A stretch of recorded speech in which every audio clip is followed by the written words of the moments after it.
All right.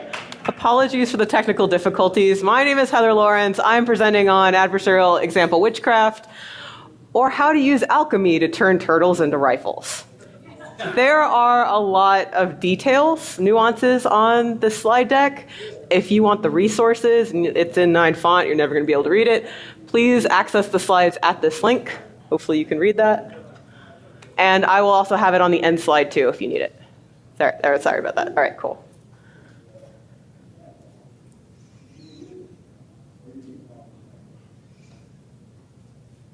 Cool. All right. Again, I do data science at the Nebraska Applied Research Institute. We're out of the University of Nebraska system. You can also find me on Twitter under InfoSecAnon or Snark Victory. That's also a nomer. Got it? Maybe? Okay. So I'm about to play a video for you. This is Google's state-of-the-art Inception 3 model. You'll notice that it's a turtle, right? You and I can identify that it's a turtle, and the classifier can identify that it's a turtle. However, once you perturb the texture map, I'm going to get over perturbing here in a second, basically adding noise to the texture map. Now it believes it's a rifle from every angle. So what happens when an autonomous system cannot tell the difference between a turtle and a rifle in a surveillance state? What do you think is going to happen? A lot of dead turtles. So a lot of the research in this space has focused on image classifiers, right? So we could visually see what was going on, that things were being misclassified. It's obviously a lot harder in some of the other areas that machine learning has been applied to, right? It's harder to see that effect is happening. But here in visual, like you can visualize what's actually happening. All right, so some terminology. I realize that everybody here is not a data scientist, and that's for the better. A classifier is a style of a machine learning algorithm I'm going to talk about a lot, and it's going to determine a class. So yes, it's a turtle. No, it's not a turtle. Yes, it's a rifle. No, it's not a rifle. This is a classifier. I'm going to say SVM a lot. That means it's a support vector machine. It's a type of algorithm. How it works is not important for this discussion. When I say perturbation, I mean I'm adding noise. That's it. It's a fancy word for adding some special noise. And then when I say adversarial example, this is a worst case example for an algorithm, right? It's specially crafted that way. So in outline, I'm going to go over slight history. We're going to talk about the types of attacks, what a blind spot is, why that's important, what an adversarial example is, defense against adversarial examples, some of the black box and white box research in this area, a slight demo, and the resources are all at the end. So, timeline. Started out in 2004. Obviously, machine learning research has been long established, but in 2004 we had Dalvi et al. And this is more of the academia side because this is really grounded in academia right now. Proof of concepts for InfoSec aren't there yet, but we're getting there, and I'll get to that in a minute. So in 2004, they came out with something called adversarial classification, and it was basically looking at the spam detection domain. You had a victim and an attacking classifier, and they were trying to fool each other in this game to figure out, like, if I do this, will it detect it? Will the other classifier detect it? And then we move on to, like, Huang et al. They define like a formal taxonomy behind all of these attack possibilities.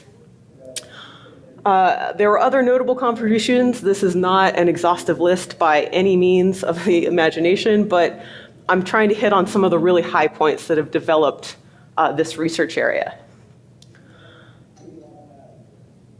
Let's see, in 2012, Biggio et al., they kind of discussed the consequences of injecting specially crafted attack data. They call this a data poisoning, and they tested on an SVM.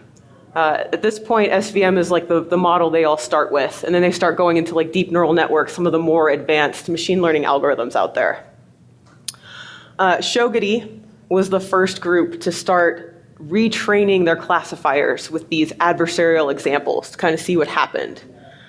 And then we start doing black box attacks on like AWS classifiers and Google Cloud in 2016. There are some really interesting current research. I'll get to that in a second. So poisoning versus evasion. Poisoning attacks happen before training. You'll notice that you have a part of the MNIST data set, which is basically a bunch of pictures of handwriting. And the idea is the classifier can determine what digit that is. So the first image you see is a 7. After the attack, look at all the noise that's been added, and you'll notice that the validation error kind of goes through the roof. This is the same idea for evasion. You have a bus, you add noise, now it's an ostrich. Does that look like an ostrich to you? Doesn't look like an ostrich to me, but we have, right, that context, right? We're humans, we know what things are and are not. Classifier has no idea. So the kind of attacks look like this. There's causative attacks, right? Manipulation of the training data before the classifier is trained. Data poisoning, adding that specially crafted attack training examples before it's trained. Exploratory, the classifier has been trained and we're attacking the already trained classifier. And then a hybrid is a mix of those attack techniques. Now we get into something called blind spots. So you're probably asking yourself, like, why are we seeing, like, what is causing these adversarial examples to have such an impact? And the idea is that noise, right, this noise that we talked about, these perturbations, they can mess with the classifier's decisions. Regions in the model's decision space can be poorly defined. And the example I like to use is pandas. So let's say we're training our classifier, an image classifier, and we give it a whole bunch of pictures of what pandas are and what are not pandas. I want you to think about the entire space of all the things that are not pandas. Imagine trying to provide the classifier with every example of what a not panda is. It's hard, right? There's a lot of overhead in that. It's kind of impossible. And this is like an ongoing research area. Nobody has been able yet to definitively prove where these come from, why they exist, and how to solve them. But adversarial examples are kind of going towards that route, trying to identify what blind spots are and why they exist, and how to get rid of them.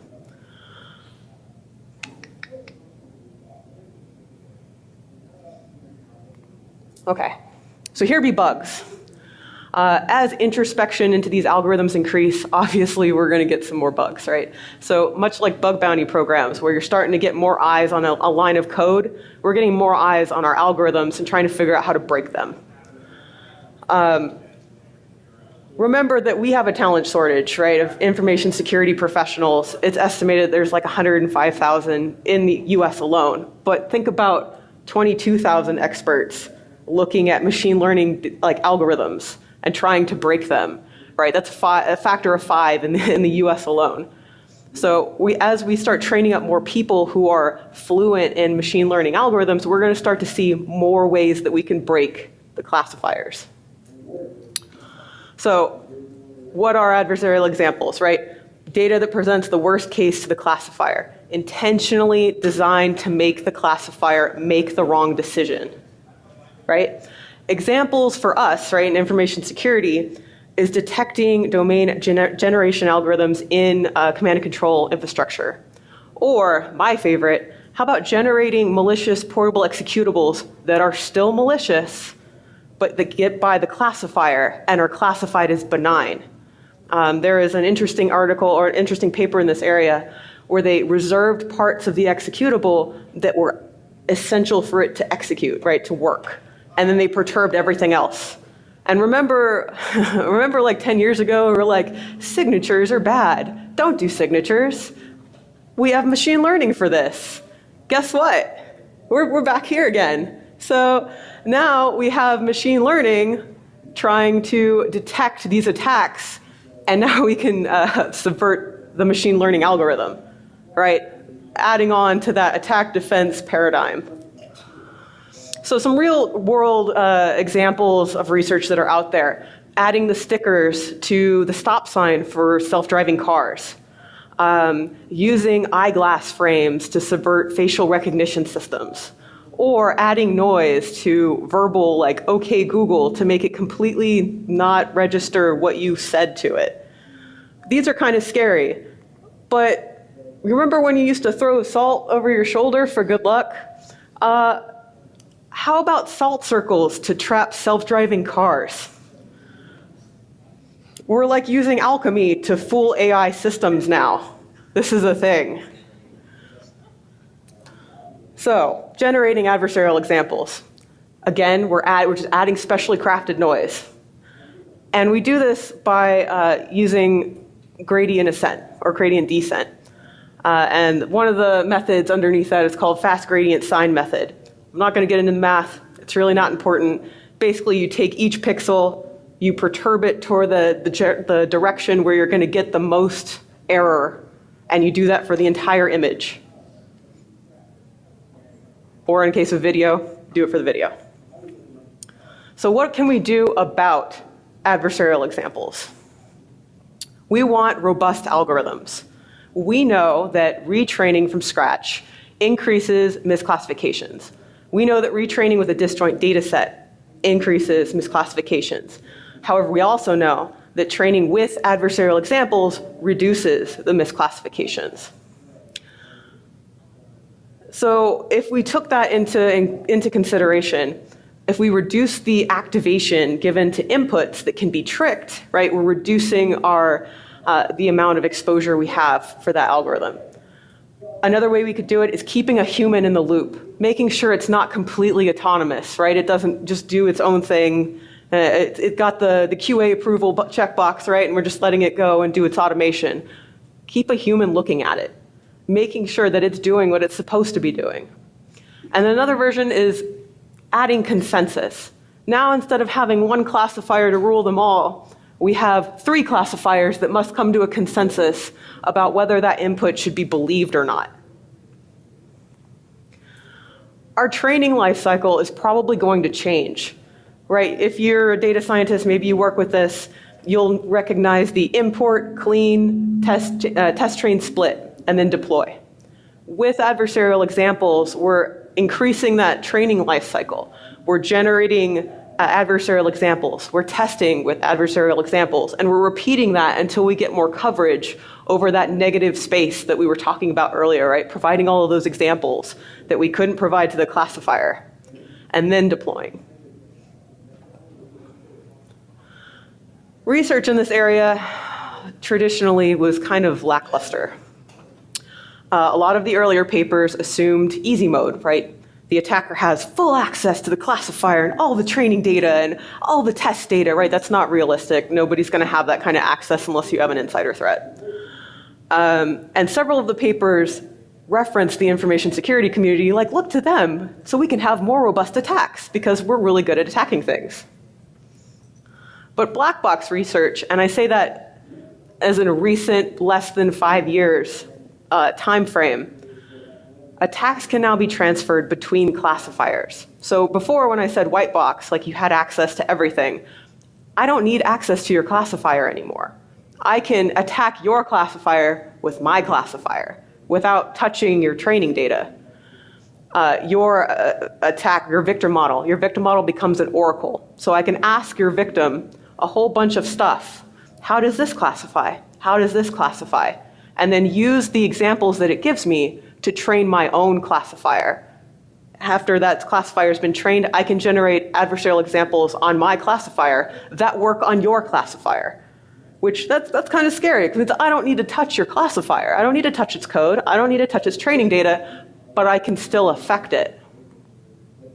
And so here's like more of a visual understanding, right? An attacker has access to query or classifier A, the oracle. It tells me what it classifies certain things as. I train it into the classifier B, and then I use those adversarial examples that I generate against the first classifier. What was interesting is that this image that you see to your right is directly from the paper. And what it shows is that it's the source machine learning technique is on the vertical, and the target machine learning technique is on the horizontal. So if I took my deep neural network right up there in the top, and I trained it to attack your, let's say, decision tree anything, that black column shows the increased misclassification rate. So we're looking at 87%. Or if I took the SVM and trained it against another SVM, that's 100%. That's how accurate My adversarial examples that I generated are at attacking your classifier and making it misclassify. So if you didn't notice from here, right, that those huge black columns for SVM, logistic regression, and decision tree models, you don't need to know really how they work, just that they are more affected because they're differentiable. Deep neural networks are less affected by this phenomenon. And they use something called reservoir sampling.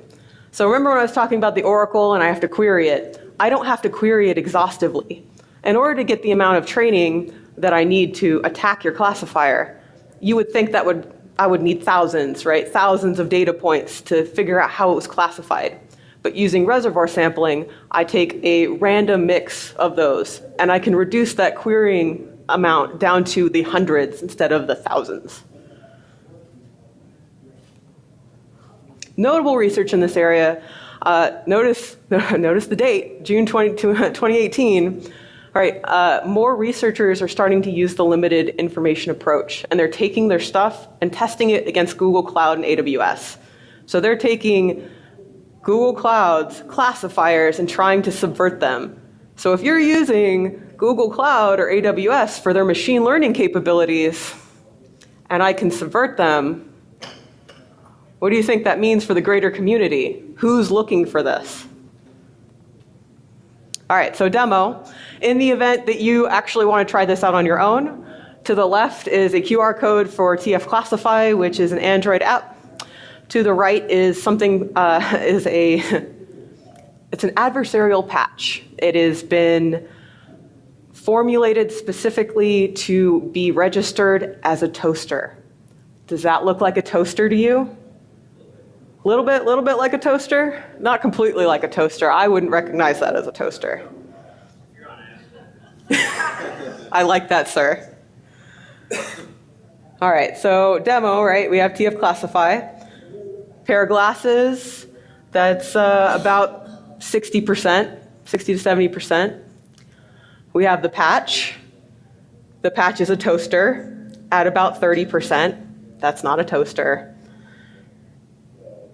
And then I have a duo souvenir, and that's a Granny Smith apple. Right, this is kind of like a remark about TF Classify. It was trained on very limited data, so the things that it may recognize may or may not be actually accurate. But it does recognize the toaster.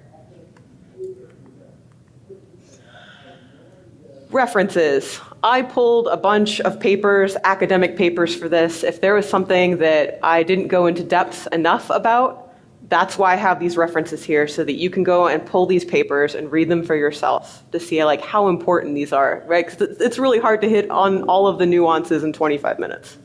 Fair? If you like machine learning and you're in cybersecurity and you have no idea where to get started, I really love this GitHub page because it includes so many resources of machine learning for cybersecurity. Data science in a box, if you just want to learn about data science. And then Andrew Ng's machine learning course is like the go-to course for machine learning, right, from Stanford. A little dated, still great information.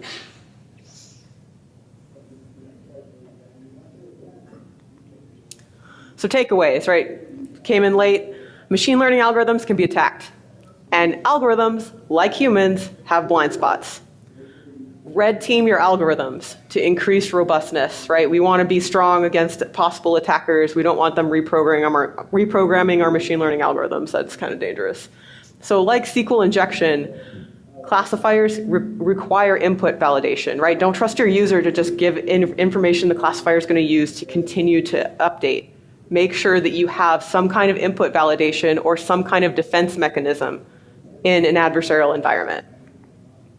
And again, my name is Heather Lawrence. I do data science at NARI, and you could get these slides at this link right here.